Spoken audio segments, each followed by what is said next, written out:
show you how to use our new SVG files that are in our patterns on the Brother Scan and Cut. Okay, today we're working on this new upcoming pattern called Be Mine. We're going to cut every piece in this yellow heart print, which is fabric 9.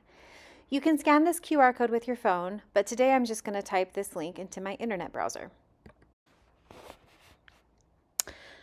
Once you pull up this folder, you'll see a grouped by color folder, an individual pieces folder, and also a color chart and SVG information. Inside the individual pieces folder, you'll find all the applique pieces individually labeled.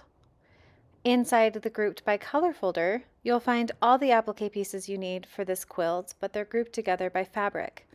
You can click download here at the top, and it will download this whole folder as a zip file. In my downloads, I can unzip this folder, and for now, I'm just going to drag fabric 9 over to my USB drive.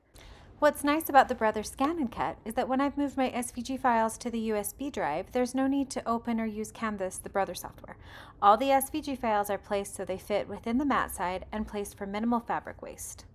We've prepped the fabric by ironing our fusible web down. We're using FlexiFuse, and we prefer to use this product face up, but depending on your preference of fusible web, you may prefer to cut with the fusible web facing down.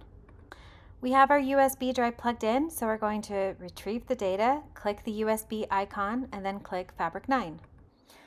Because we are cutting fabric down, we have to reverse our images. We're going to do that by reversing the whole mat at once. You can do this by selecting everything on the mat, click Object Edit, and then click the mirrored icon. Load the mat and select through the options to cut. Sit back and let it work its magic.